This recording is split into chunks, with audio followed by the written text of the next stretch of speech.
planteaba es que el principal cuello de botella ha sido la falta de proyectos estructurados para los inversionistas institucionales, que más allá de un problema técnico, de ingeniería, de diseños, de fase 2 o fase 3, es un problema fundamentalmente financiero, ¿no? Eso es lo que quiero decir. Y también, como parte de la introducción, quiero decir que los inversionistas institucionales, como los fondos de inversiones, queremos invertir en proyectos de infraestructura de carreteras por varias razones. Porque son inversiones a largo plazo, como los ahorros de los trabajadores que nosotros manejamos, que son ahorros a largo plazo. Dos, son inversiones en pesos, como los ahorros de los trabajadores que son en pesos. Entonces no enfrentan riesgos cambiarios y este tipo,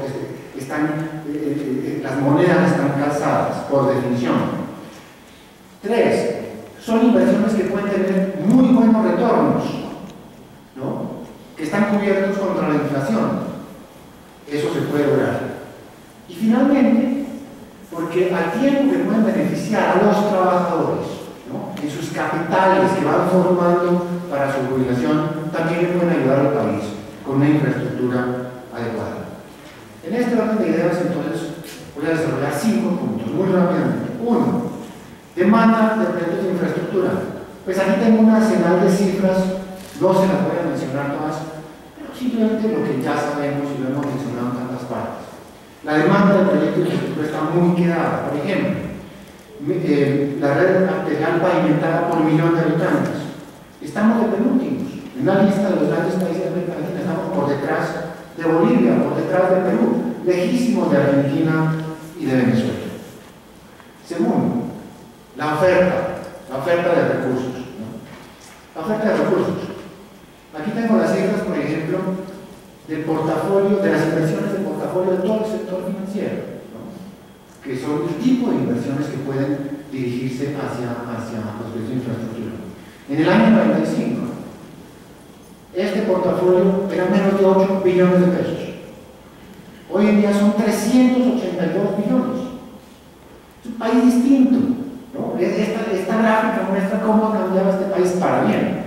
De esos 362, 120 son de los fondos de pensiones.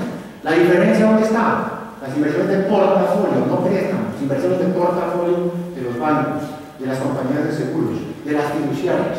Ustedes dirán, bueno, esos son pesos nominales, sí, pero como porcentaje del PIB, el mismo año 95, era 8% del Producto Interno Bruto, ahora la cifra más reciente es 59% del Producto Interno Bruto. Esto me recuerda una anécdota. En el año 85, yo me acuerdo, prendí una de la televisión y estaba el presidente Belisario de Casura hablando, y Colombia tenía un problema muy serio en su economía, el coletazo de la deuda, ¿no?, después de que México decidió no pagar su deuda externa, el coletazo de la deuda latinoamericana. Entonces el presidente Belisario de Casura decía: colombianos, ante estos problemas que tenemos, ¿quieres decirlo esto? Por plata no se preocupe, que plata no hay. Hoy podemos decir lo contrario: colombianos, por plata no se preocupe, que plata sí hay. Adentro, como les he mostrado, pero también en el mundo, ¿no? En el mundo. Hasta la década de los 80, la inversión extranjera directa no llegaba al medio punto del Producto Interno Bruto de los países. En la última década está encima del 3%. Y eso, claro, la gran mayoría se ha ido a China, a la India, entre los países emergentes, pero a Colombia también. En la última década explotó la inversión extranjera directa que ha venido a Colombia, de los cuales el año pasado 12.000 millones de dólares vino a Colombia. Y aquí viene el punto: ¿a dónde se han dirigido esos recursos? A las inversiones de petróleo y gas, a telecomunicaciones, a la generación, transmisión, distribución de energía, y solo una mínima parte a la infraestructura de carreteras, ¿no? Y en los fondos de pensiones, las cifras son también muy minúsculas, lo que se ha ido a las carreteras, a la infraestructura de transporte. Al resto se ha ido a esos sectores a los cuales se ha ido también la inversión extranjera directa. Tercer punto: no ha sido un problema de la regulación. La regulación, ¿no?, desde el gobierno y la supervisión que hace la superintendencia financiera no es problema para eso. No es problema. Los cupos que tenemos para invertir en carreteras, en este tipo de cosas, están allí. Y podemos multiplicar por 10, llegar hasta unos 27 billones. En este momento estamos en algo así como 1,5 billones, no más. O sea, el espacio que está. Entonces la pregunta es, ¿qué es lo que ha pasado? ¿No? ¿Qué es lo que ha pasado? Colombia, para resumirlo, digamos, tenemos como dos formas de invertir en carreteras. El modelo de obra pública, que es un modelo financiado fundamentalmente por el presupuesto nacional, y los peajes que se cobran. Y tenemos el modelo también de participaciones público-privadas, que existe desde la década de los 90. Se lo ha ido mejorando con la ley 80 de contratación, la ley más reciente de participaciones público-privadas da un paso muy importante. Entonces, como les decía, en otros sectores, esa participación del sector privado, y también otra cosa que me he dicho hasta ahora, si queremos hacer un proyecto masivo de autopistas, de centros logísticos, ampliar los puertos, los aeropuertos, todo ese tipo de cosas, tenemos que hacerlo con la participación del sector privado. El presupuesto nacional no tendrá jamás los recursos suficientes para financiar este proyecto, y de hecho, las proyecciones que hace el Ministerio contemplan una participación enorme del sector privado, nacional o internacional. Entonces, ¿por qué no ha funcionado esto? Yo creo que hay dos tipos de respuestas. Una larga y una corta. Comienzo con la corta, que es un poco lo que dijo el doctor José Fernández Aza. La corta es básicamente que no tenemos carreteras porque no hemos querido. No hemos querido. El modelo anterior era un modelo basado fundamentalmente en los constructores. Era un modelo de obra pública, financiado con el presupuesto nacional y con los peajes. Entonces, básicamente, si el presupuesto es pequeño, los recursos son limitadísimos, hay déficits fiscales, pues las obras van al ritmo del presupuesto nacional y al ritmo de los peajes, ¿no? Suponiendo además que todo eso se invertía bien y que no había corrupción ni nada. Esa es como la respuesta muy corta. La respuesta larga es, teniendo, ¿no?, desde hace 2 décadas un modelo de participación público-privada, ¿por qué no han funcionado las concesiones?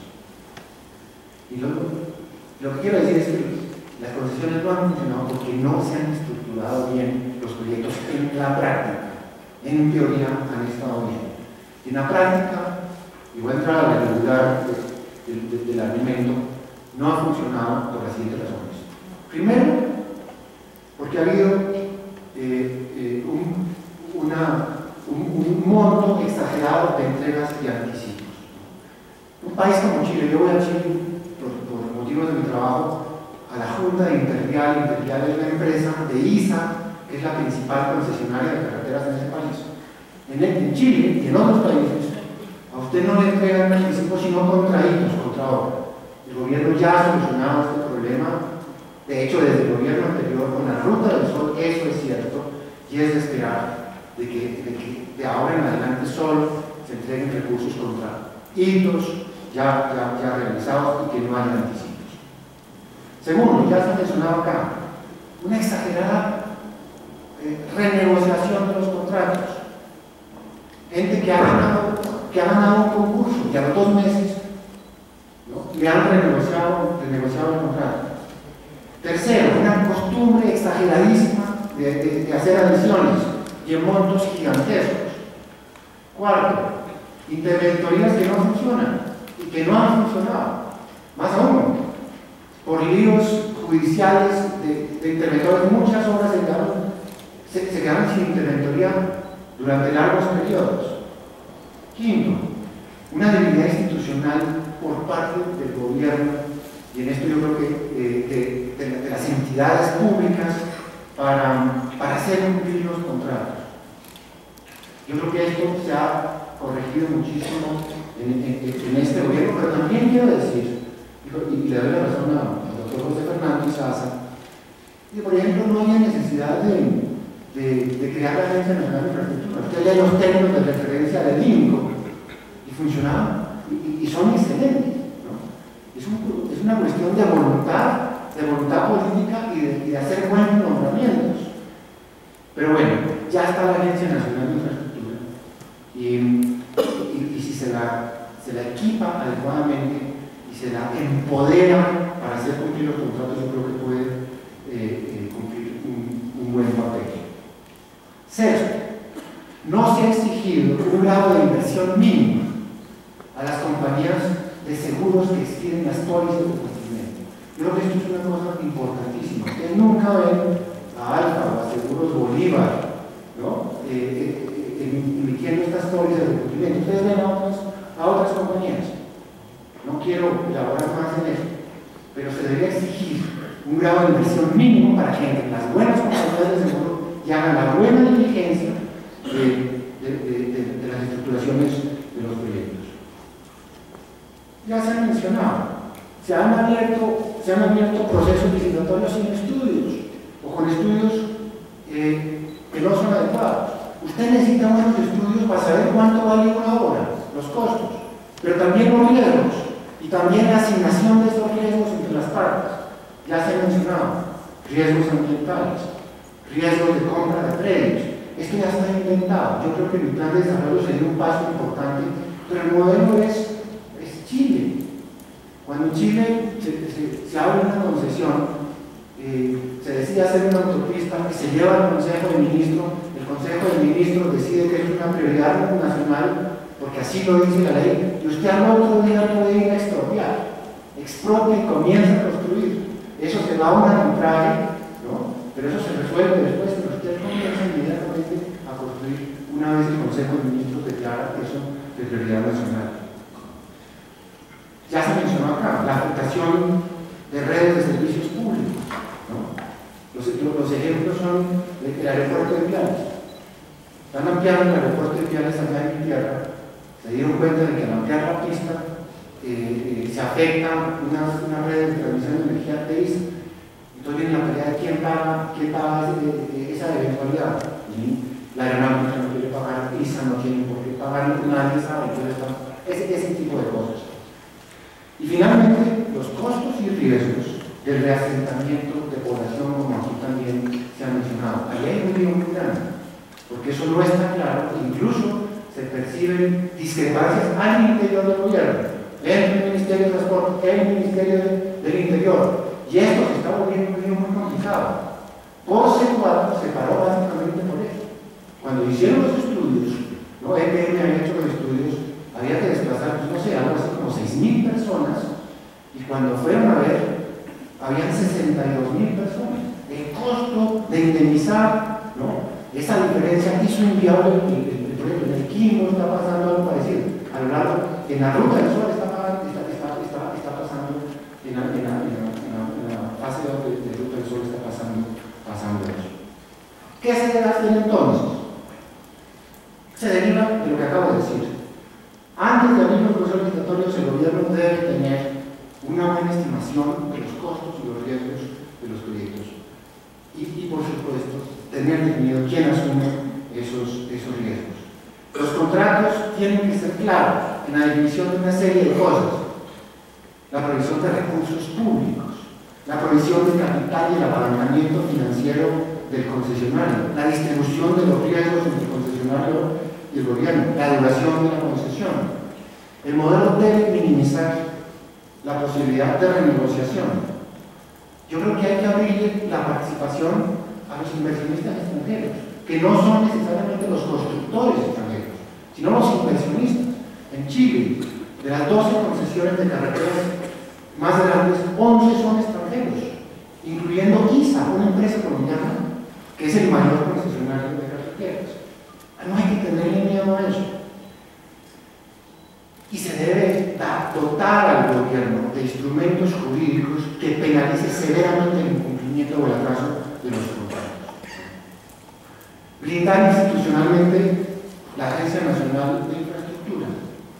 Necesitamos una agencia de infraestructura y unas instituciones, no para 5 o 6 años, sino para 20, 30 años. A los inversionistas institucionales como los fondos de pensiones, usted tiene que darle esas seguridades. Al final del día, al final de la circulación de estos procesos, unos vehículos van a emitir unos bonos que deben tener el grado de inversión semejante al que puede tener ISA, ISAGEN, Ecopetrol o una de las grandes empresas del sector privado. Porque son los ahorros de los trabajadores. Y para eso necesitamos una institucionalidad que nos dé garantías de aquí a 20, 30 o más años. Luis Fernando Andrade ha hablado de una institucionalidad parecida a lo que es la Junta Directiva del Banco de la República. Creo que eso, algo así hay que hacer. Y en ese sentido hay que pensar si la ANI debe quedarse en el Ministerio de Transporte o se debe ir al Ministerio de Hacienda o a otro lado. Ya hay que dotar al gobierno de facultades para terminar y decretar la caducidad de los contratos. Si hay un incumplimiento, eso hay que hacerlo, ¿no? Les voy a dar 2 ejemplos. Uno es el del aeropuerto de Chicago, llamado Midway Airport. Aquí está el nombre del concesionario. En mayo de 2009, el gobierno de la ciudad de Chicago canceló el contrato del concesionario. ¿Por qué? Porque los inversionistas no pudieron cerrar el financiamiento de ese proyecto. Les quitó la concesión y además tuvieron que pagar el bono de cumplimiento, $126 millones. Ustedes dirán, bueno, es que eso es Chicago, Estados Unidos. No, entonces por eso les traigo otro ejemplo. Chile, en noviembre del año pasado, una cosa muy reciente. La vía La Serena-Vallenar, el concesionario se llama Asni Copasa. El gobierno les canceló y les quitó la concesión. ¿Por qué? Porque no fueron capaces de cerrar a tiempo, una fecha especificada, el modelo financiero. Les quitó la concesión y les impuso el bono de cumplimiento, 10 millones de dólares. Eso es lo que hay que hacer. O sea, ustedes imagínense una compañía de seguros, o los bancos, con la plata de ustedes, ¿no? De los trabajadores en los fondos de pensiones, deben tener las garantías de un bono que tenga la seguridad, el grado de inversión, como ya dije, como que igual al que de una empresa del sector privado o una empresa pública como ISA o ISAGEN. Concluyo con lo siguiente. Lo que les he tratado de decir es que tenemos una gran paradoja. Por un lado, una demanda de proyectos de infraestructura gigantesca, ¿no? Carreteras, pues las mismas del General Reyes. Hay una tesis de grado de la Universidad de los Andes que dice que eso es más viejo. El proyecto es el mismo que no hemos cumplido del General Mosquera, el mismo, no lo hemos podido. Y yo también soy responsable. Yo he estado en el gobierno y soy también responsable de este incumplimiento. Al mismo tiempo, hay una oferta gigantesca de recursos dentro del país, como les he mostrado, ¿no? Por plata no se preocupe, ¿qué plata sí hay? Diría el expresidente de la República, ¿no? Hay plata afuera, mucha plata, está viniendo también a Colombia, pero se está yendo a otros sectores. El ambiente regulatorio de los inversionistas institucionales como son las personas no es el problema, ¿no? El problema es que diferentes gobiernos, y yo creo que se está dando un paso muy importante en esta administración, no habían sido capaces de estructurar estos proyectos.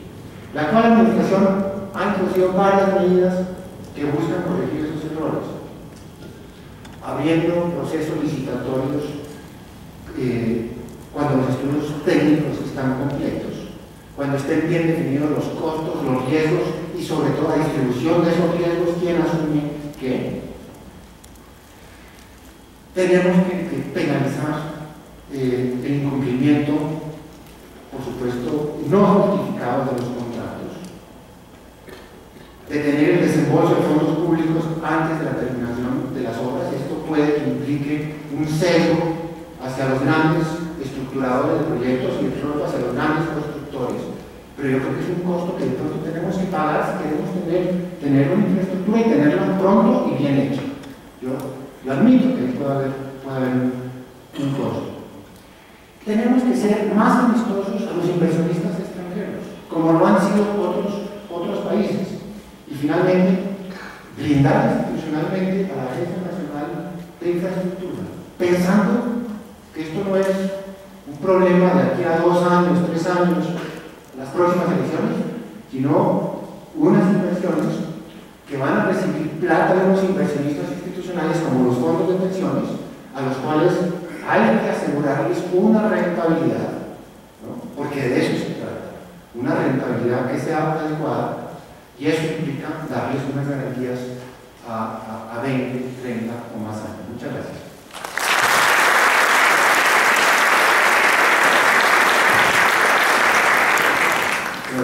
Profesor Santiago.